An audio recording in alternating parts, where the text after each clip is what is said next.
ఈ మధ్య పెళ్ళిళ్ళకి సంబంధించి నెట్‌ఫ్లిక్స్‌లోకి, ప్రైమ్‌లోకి వాళ్ళ పెళ్లి వీడియోస్‌ని ఇవ్వడము, అదేవిధంగా ఎట్లా జరిగింది ఏంటి అనేది ఫ్యాన్స్‌కి చూపించాలి అనుకుంటారు. ఒకానొక టైంలో చాలా మట్టుకి ఫ్యాన్స్ అక్కడికి వెళ్ళి ఆ ఏరియాలో చూసే విధంగా ఉండే. ఒకానొక టైంలో అల్లు అర్జున్ పెళ్ళికి మీడియా అక్కడికి వెళ్ళి ఫొటోస్ తీసుకొనొచ్చి బయట ఇప్పుడేందంటే అన్ని డెస్టినేషన్ వెడ్డింగ్‌లు లేకపోతే ఏదో ఇంకా వేరే వేరే ఏరియాస్‌లలో చేసుకుంటూ ఉన్నారు. సో, ప్రెజెంట్ నాగ చైతన్య, శోభిత పెళ్లి కూడా జరగబోతుంది. దానికి సంబంధించి కూడా వాళ్ళు నెట్‌ఫ్లిక్స్‌కి వాళ్ళ పెళ్లి వీడియోని ఇస్తున్నారు. అది కూడా 50 crores ఇస్తున్నారు అని వినిపిస్తుంది. ఇది నిజమేనా లేకపోతే ఫేకా? అంటే బేసిక్గా మన వరకు కానీ ఎవరన్నా ఆడియన్స్కి అంటే మన బయట సైడ్ కంట్రీస్లో అంత ఉండదు కానీ మన ఇండియన్స్కి ఏంటంటే ఆ వెడ్డింగ్ చూడటం అనేది ఒక పిచ్చి. అంటే అది ఎవరిదైనా ఏ కల్చర్ అయినా కానీ ఒక వెడ్డింగ్ లో పార్టిసిపేట్ చేయడం, అక్కడ అవతల వాళ్ళని కలర్తో మనం వేసే బట్టలతో డామినేట్ చేయడం కానీ అదంతా పిచ్చి అనమాట. సో మరి ఆ క్రమంలో ఏంటంటే అది చూడటానికి ఇప్పుడు పలానా స్టార్ హీరోలు మ్యారేజ్ అంటే ఇంకా ఫ్యాన్స్ కూడా ఇంకా బాగా ఎదురు చూస్తారు అనమాట. సో ఇప్పుడు ఎన్టీఆర్ గారి పెళ్లి కానీ అవన్నీ అల్లు అర్జున్ గారి, రామ్ చరణ్ గారి వీళ్ళందరూ గ్రాండ్గా లైవ్ పెట్టి చాలా అంటే స్టార్టింగ్ టు ఎండింగ్ పాయింట్ వరకు అన్ని ఎక్స్క్లూజివ్ వీడియోస్ మంచిగా చేశారు అనమాట. అప్పుడు ఏంటంటే ఇంత నెట్వర్క్ సోషల్ మీడియా అప్పుడు అంత లేదు. సో అప్పుడు టీవీలో వాళ్ళు చూపించిన కంటెంట్ ఏదైతే ఉందో అది బాగా క్లిక్ అయింది, వాళ్ళు గుర్తుండిపోయింది, వాళ్ళు చేసుకున్న పెళ్లి గ్రాండ్ గా చేశారు. ఇప్పుడు ఏంటంటే అందరూ గ్రాండ్ గా చేస్తున్నారు. ఇప్పుడు ఓన్లీ హీరోలే కాదు, సో కళ్యాణ మండపం రెంట్ పెట్టగలిగిన వాళ్ళు, భోజనాలు పెట్టగలిగిన వాళ్ళు అందరూ గ్రాండ్ గా చేస్తున్నట్టే. సో ఏంటంటే అది హీరోల పెళ్లి అనేసరికి కొంచెం ప్రత్యేకత ఉంటుంది. అప్పుడు రామ్ చరణ్ గారి మ్యారేజ్ అప్పుడు ఫ్యాన్స్ తీసుకెళ్లి ఉపాసన గారికి ఎంతో 25 లక్షల చీర పెట్టినట్టున్నారు వాళ్ళు చేయించి స్పెషల్ గా. సో అట్లా ఎన్టీఆర్ గారి పెళ్లికి ఎన్నో రకాల ఐటమ్స్ 130 ఐటమ్స్ ఏమో పెట్టారు.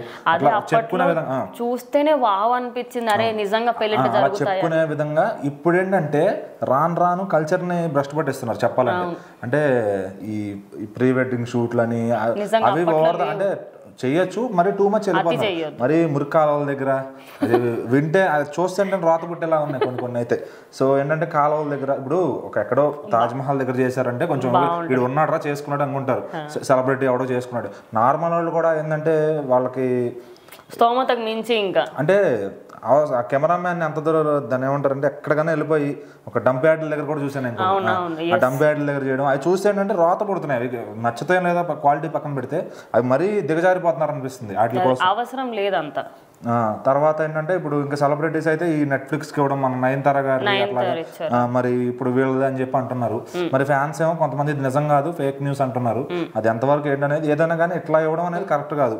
ఎందుకంటే లైవ్ గా జరిగే పెళ్లిని న్యాచురల్ గా ఆ కవరేజ్ చేసి చూపిస్తే బాగుంటది చూసే వాళ్ళకి. అబ్బా తృప్తిగా బాగా చేసుకుంటున్నారు రా అనే ఫీలింగ్ ఉంటది. సో వీళ్ళు ఎలాగో తెలుగు రకంగానే పెళ్లి చేసుకుంటారు, ఏం వేరే టైప్ లో కాదు కాబట్టి లైవ్ మ్యారేజ్ పెట్టేసుకుంటేనే బాగుంటది చూసే వాళ్ళకి. ఇప్పుడు అంటే మనం ఒక ఐ గెస్ లాస్ట్ చూసిన పెళ్లి రామ్ చరణ్ అనుకుంటే ఇఫ్ ఐఎమ్ నాట్ రాంగ్ అంటే గ్రాండ్ గోపీచంద్ గారిది కూడా బాగానే జరిగింది, అల్లు నరేష్ గారిది.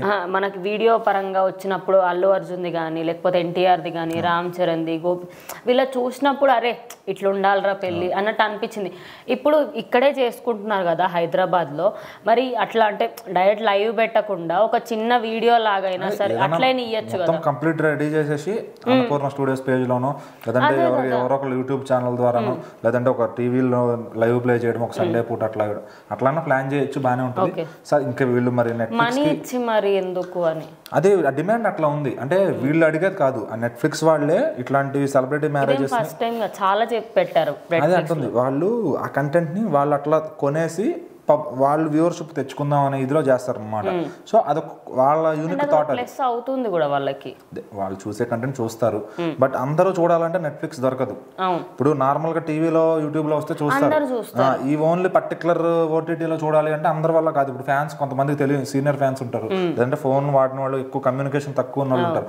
వాళ్ళందరూ చూడాలి అనుకుంటే పెళ్లి జరిగిందని కూడా తెలియకపోవచ్చు. అన్నపూర్ణ స్టూడియోస్ దాంట్లో పెట్టారు అనుకోండి. సో ఇప్పుడు మన చిరంజీవి గారికి అవార్డు ఇచ్చినప్పుడు ఏఎన్ఆర్ ఫంక్షన్ ఎట్లా పెట్టారు, సో అట్లా అన్నపూర్ణ స్టూడియోస్ లైవ్ పెట్టేసుకుంటే వాళ్ళ సొంత పేజ్ కాబట్టి సో అందరూ చూస్తారు, అది బాగుంటది చూసేదానికి. సో ఎక్కువ వ్యూవర్షిప్ వచ్చేదానికి ఛాన్స్ ఉంటుంది.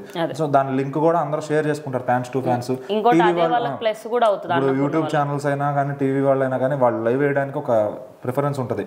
సో ఇట్లా కాకుండా ఓన్లీ నెట్ఫ్లిక్స్ కి ఒక ఎడిటెడ్ కంటెంట్ ఏదో పెళ్లి కూడా సినిమా లాగా చేయడం అనేది కొద్దిగా ఓవర్ ద డోస్ ఉంటుంది అనమాట. సో మరి వీళ్ళు అలా చేయరని నేను అనుకుంటున్నాను. నేను కూడా అనుకున్నా, బట్ చాలా మంది Naga Chaitanya fans and Sobhita fans కూడా లేదు వాళ్ళు అసలు ఇవ్వరు మరి, ఎందుకంటే పెళ్ళే చాలా సింపుల్ గా ఎందుకంటే మీరు మన నయనతార గారిది అట్లా ఇచ్చినందుకే బాగా వాళ్ళ మీద అయ్యో సినిమా మొత్తం ఏం లేదు, జస్ట్ లాస్ట్ 10 minutes లో దాని గురించి నార్మల్ ఆడియన్స్ ఫుల్ తిట్లు పెడుతున్నారు, ఇట్లా ఇవ్వడం ఏంటి అసలు ఎవరిని ఇట్లా ఇస్తారని చెప్పి. సో మరి ఇప్పుడు వీళ్ళు నాకు తెలిసి నాగార్జున గారు కానీ ఈయన కానీ అలాంటి డెసిషన్ అయితే తీసుకోరని నేను అనుకుంటున్నాను. ఒకవేళ వాళ్ళు ఆఫర్ చేసి ఉండొచ్చు ఆ 50 crore అనేది, వీళ్ళు తిరస్కరిస్తారు, వీళ్ళ ఛానల్లోనే ప్లే చేసుకుంటారని నేను నమ్ముతున్నాను.